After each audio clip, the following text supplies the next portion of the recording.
भगवान श्री राम का भव्य मंदिर, एक दावा जो हमेशा बीजेपी की तरफ से किया जाता रहा। जब राम मंदिर को लेकर फैसला आया तो क्या कहा जा रहा था बीजेपी की तरफ से कि देखो देखो केंद्र में मोदी है और उत्तर प्रदेश में योगी आदित्यनाथ, यही कहा था ना। मैं अपनी पूरी जिम्मेदारी के साथ अपने चैनल पर बैठकर यह कहता हूं कि आज इसी वक्त मैं इस बात पर मोहर लगाऊंगा कि हां यह बात सच है कि केंद्र में मोदी और राज्य में योगी, उन्हीं की बदौलत राम मंदिर का फैसला हुआ। वैसे तो सुप्रीम कोर्ट ने किया, लेकिन इनका अगर यह दावा है मैं इस दावे पर भी मान जाता हूं, मैं मान जाऊंगा। लेकिन एक क्रेडिट और ले लीजिए, केंद्र में मोदी, प्रदेश में योगी और चढ़ावे का 200 करोड़ गायब। लीजिए कि शिलालेख हीरे मोती से जड़े हुए वो भी गायब, केंद्र में मोदी, उत्तर प्रदेश में योगी, क्रेडिट लीजिए। नहीं, आप तो उंगली पकड़कर भगवान श्री राम को, रामलला को मंदिर तक छोड़कर आ रहे थे ना, जा रहे थे ना। तो इस आधार पर कम से कम इसी लीजिए क्रेडिट। मैं अभी क्रेडिट दूंगा कि यहां मोदी और योगी की वजह से ही राम मंदिर बन पाया, ले पाएंगे क्रेडिट। लेकिन इन्हें क्रेडिट वही चाहिए जो इनकी साख में चार चांद लगाए, बट्टा ना लगाए। अखिलेश यादव ने जब 7 करोड़ वाला मामला बताया था सबके सामने, सिर्फ आरोप लगे थे, वो बढ़कर अब 200 करोड़ हो चुका है।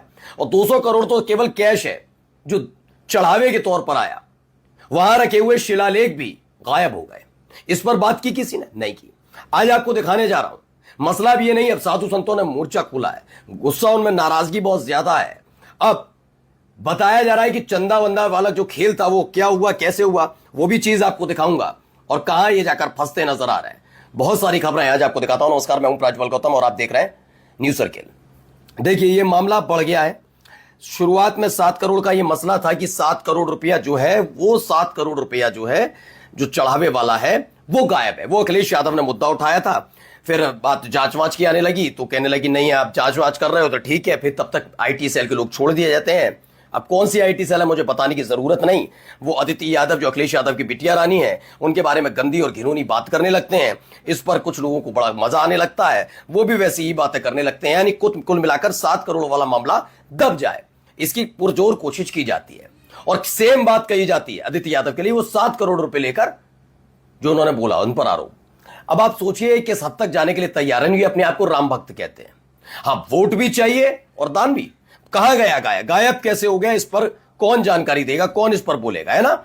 अब देखिए खबर क्या है। खबर यह है, अयोध्या के श्री राम मंदिर में चंदा चोरी अब पैसे से लेकर सोने, चांदी और अष्टधातु तक पहुंच गई है।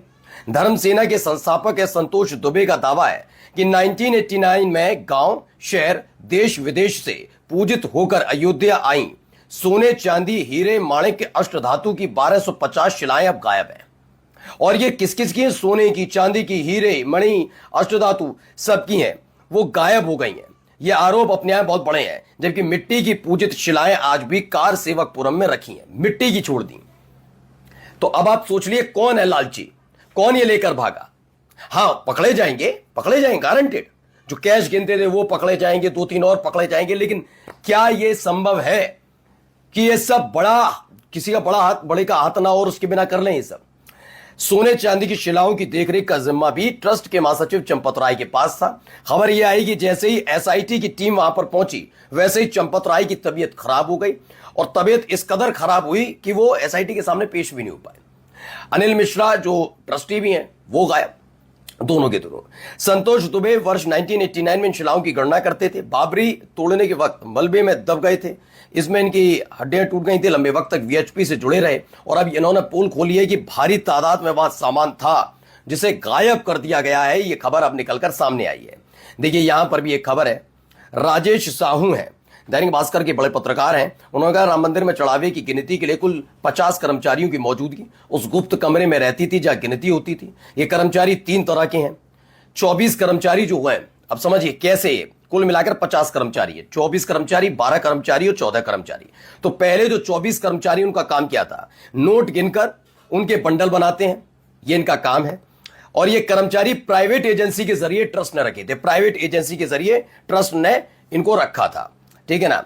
इसके बाद कहानी आती है 12 कर्मचारियों की। ये ट्रस्ट के हैं जो इन 24 कर्मचारियों पर नजर रखते हैं। सोचिए, 24 कर्मचारियों के काम पर नजर रखने के लिए 12 कर्मचारी अलग से रखे गए। ये 12 कर्मचारी इन 24 कर्मचारियों पर नजर रखते हैं। यानी हर एक कर्मचारी 2 नोट गिनने वाले कर्मचारियों पर नजर रखता है। वहां से भी मामला खराब रहा, मतलब वो भी नहीं कर पाए। फिर आते हैं 14 कर्मचारी, इनमें एसबीआई के कर्मचारी और टीसीएस की ऑडिट टीम के सदस्य होते हैं। खबर यह है कि अब ये सभी 50 कर्मचारी और उनको नियुक्त करने वाले जांच के दायरे में है। चोरी की रकम अब 200 करोड़ बताई जा रही है। कम सोचिए कहां बताया गया था, क्या कहा जा रहा था कि 7 करोड़ का जिक्र था जब अखिलेश यादव ने पोल खोली थी, और यह मामला बढ़कर कहां पहुंच गया है, यह मामला सीधे बढ़कर पहुंच गया है 200 करोड़ तक, 200 करोड़ तक। ठीक है ना। अभी और आगे कहानी सुनिए, इस कहानी सिर्फ इतनी भर नहीं है।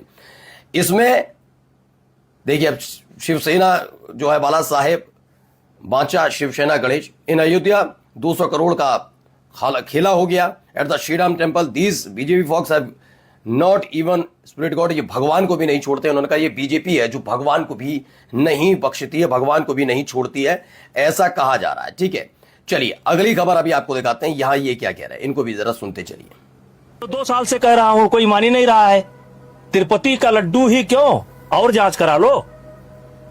ये उत्तर प्रदेश में जितने घी बिक रहे हैं, एक श्रीमान जी का तो मैंने नाम लिया था, बाबा जी का, उन्होंने तो हमारे ऊपर मुकदमा ठोक दिया। अब मैं तो कहता हूं, मैं धन्यवाद देता हूं कि वहां के मुख्यमंत्री का कलेजा था जिसने जांच कराया। यहाँ भी कलेजा होना चाहिए, जांच करना चाहिए, जांच करवाना चाहिए। आज पूजा घी बिक रहा है, पूजा घी, यूपी में पूजा घी बिक रहा है, तिल का तेल बिक रहा है। जरा एक बार जांच कराओ ना, हम अपने सरकार से मांग करते हैं। ठीक है ना। ब्रजभूषण शरण सिंह ने भी मोर्चा खोल रखा है। उत्तर प्रदेश में पूजा घी बिक रहा है, तिल का तेल बिक रहा है। अगर यहाँ के मुख्यमंत्री में हिम्मत हो तो जांच करवाए, सब पता चल जाएगा क्या नकली है क्या असली। आपको आंध्र प्रदेश का वो मंदिर याद होगा जहां पर बताया गया था कि वहां पर किस तरीके से लड्डू के अंदर नॉनवेज वाला जिक्र किया जा रहा था। उसमें कितनी हकीकत है फिलहाल क्लियर नहीं था, लेकिन तब ये दावा किया जा रहा था। और अब ये कहा जा रहा है कि यहां पर भी चेक करा लीजिए। आपने राम मंदिर जो अयोध्या वाला मसला आपको मालूम होगा, जब तिल के दीपक जलाए जाते हैं, बहुत सारी चीजें होती हैं, हम सब उस पर देखते भी हैं, उसके लिए इतिहास भी बनाया जाता है, रिकॉर्ड स्थापित हो गया, बहुत सारी चीजें कही जाती है ना। हमारे यहीं कहा जाता है ना, जब ये सब चीजें होती हैं दोस्तों, तो उसमें एक सवाल उठता है बस कि वो तेल कहां जाता है, वो घी कहां जाता है। जब इस पर आवाज उठती है तो बड़ा बुरा मान जाते हैं। अब एक है सूर्य समाजवादी कहते हैं राम मंदिर दान पात्र में करीब 200 करोड़ का घोटाला हुआ, लेकिन धीरेन्द्र शास्त्री चुप है। कुमार विश्वास सोचिए, राम कथा करते रहेंगे, दिन रात राम कथा करेंगे, कहानियां सुनाएंगे, कथा के नाम पर जो भाई फीस लेते हैं, अच्छी कथा सुनाते तो लोग बुलाते हैं, इसीलिए वो फीस लेते हैं, मैं उस पर नहीं आऊंगा। लेकिन कुमार विश्वास चुप है, अनिरुद्धाचार्य चुप है, भद्राचार्य चुप है, देवकी नंदन ठाकुर चुप है। ये वही लोग हैं जिन्हें बांग्लादेश में हिंदू मंदिरों की बहुत चिंता रहती है, लेकिन राम मंदिर दान पात्र लूट पर चुप है। तो इसी पर सवाल उठा रहा है भैया, लोग हर कोई सवाल ही उठाएगा कि अगर यही सारी कहानी है तो फिर काहे बात की। तुम्हें बांग्लादेश में, तुम्हें पाकिस्तान में, हर जगह मंदिरों की बड़ी चिंता सताती है कि मंदिर में ये हुआ, मंदिर में वो हुआ, वहां पे मंदिर में तोड़फोड़ हुई, हम ये कर देंगे, वो हो जाएगा।